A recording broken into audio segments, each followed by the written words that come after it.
আয়েশি চিৎকার করে কেঁদে ওঠে। স্যার, ওই মেয়েটা সব বলে দিয়েছে আয়েশি ম্যামকে। ধ্রুবর শান্ত উত্তর। জাস্ট কিল দেম বোথ। মেয়েটার স্বামীকেও মেরে ফেলবো।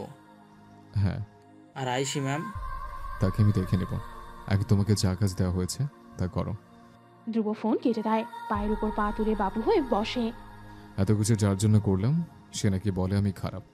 এই কুত্তার বাচ্চা মৃদুল ভালো, খারাপ আমি না আরো খারাপ হব? কি দোষ তাতে? হিংস্র হেসে ওঠে, শব্দ করে হাসছে ধ্রুব। ধ্রুবর হাসির শব্দে ওসমানের লোম অব্দি কেঁপে উঠছে। ধ্রুবকে আজ পর্যন্ত এমন ভয়ানকভাবে হাসতে দেখেনি ওসমান। ধ্রুব কি তবে পাগল হয়ে গেল? কোথায় গিয়েছিলে? ধ্রুবর গম্ভীর তথা খিটখিটে কণ্ঠ শুনে আয়েশির দমে যাওয়ার কথা, অথচ আয়েশি দমে যায় না, বরং কঠিন সুরে বলে দেয়, তোমার পাপ সম্বন্ধে জানতে। পাপ? আমি কোনো পাপ করিনি। করনি? বাহ, এখনো মিথ্যে বলে যাচ্ছ। কি দিয়ে তৈরি তুমি ধ্রুব? পাথর দিয়ে। আয়েশি ধ্রুবর দিকে চায়। ধ্রুব মিহি হেসে আয়েশির গালে চুমু এঁকে দেয়। আয়েশি ঘৃণায় থুতু ফেলে মাটিতে। ধ্রুব দেখে রাগ করে, তবে রাগ প্রকাশ না করে অত্যন্ত উচ্ছ্বাস নিয়ে বলে, হাসপাতালে গিয়েছিলে? কি বলেছে ডাক্তার? আমাদের সন্তান আসছে। আয়েশি থমকে যায়। অর্থাৎ ধ্রুব সব জানে, আয়েশি কি বলবে ভেবে পায় না।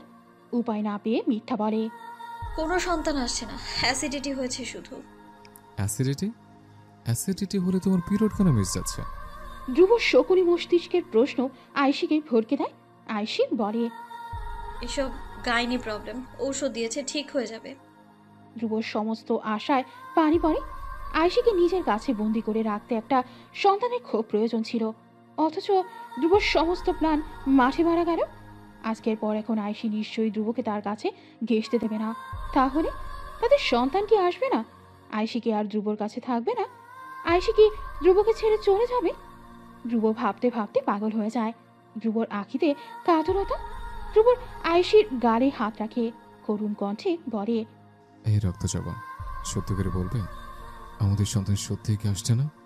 তুমি আমাকে বাবুর অধিকার থেকে বঞ্চিত করতে পারো না।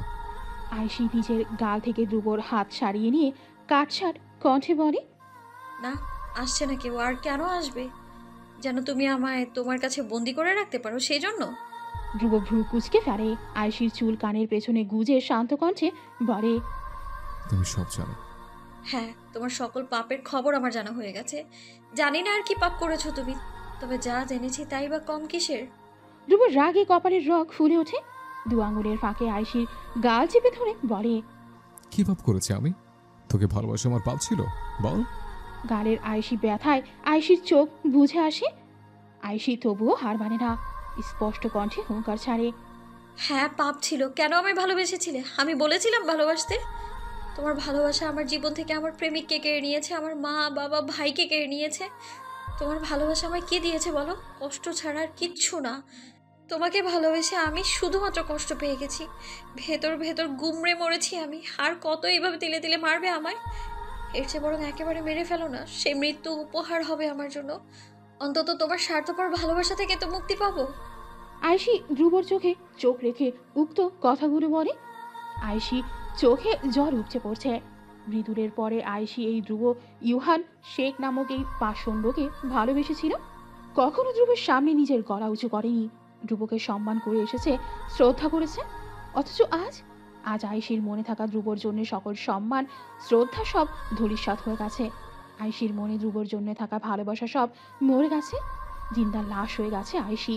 ধ্রুবর রাগে রীতিমতো কাঁপছে। আয়েশি স্পষ্ট অনুভব করছে ধ্রুবর কাঁপুনি, অস্থিরতা। ধ্রুব রেগে গেলে ভয়ঙ্কর হয়ে যায়, আয়েশি সেটা জানা আছে। তবু আজ সাহস করে কতগুলো কথা বলে ফেললো আয়েশি।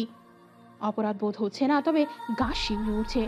ধ্রুব রাগ সামলাতে ব্যর্থ হয়, আয়েশিকে ধাক্কা দিয়ে মাটিতে ফেলে দেয়। তারপর চপার চপার থাপ্পড় বসায় আয়েশির গালে। আয়েশির নরম গাল রক্তিম হয়ে যায় চকিতেই, ঠোঁট ফেটে রক্ত বের হয়।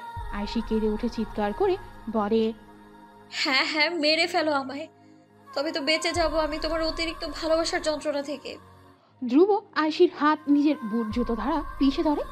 আয়েশি ব্যথায় কুকড়ে ওঠে, চোখ বুঝে চোখে জল ফেলে। ধ্রুব আয়েশির গার আঙ্গুলে চেপে ধরে হির হির কণ্ঠে বলে, তোকে মারবো না, তোকে বাঁচতে হবে। আমার ভালোবাসা সহ্য করার জন্য হলেও তোকে বাঁচতে হবে। আমার মুখের ওপর কথা বলবি না, ঠোঁট আগুনে চালিয়ে দেব। কথা বলার ক্ষমতা চিরতরে ঘুচিয়ে দেব। তাই ভেবে চিনতে ঠোঁট নাড়াবে। বোঝা গেছে? গল্পটির পরবর্তী অংশ আপলোড করা হবে আগামীকাল। আর হ্যাঁ, গল্পটি কেমন হলো তা অবশ্যই কমেন্টে জানাবেন। ভালো থাকবেন আপনারা।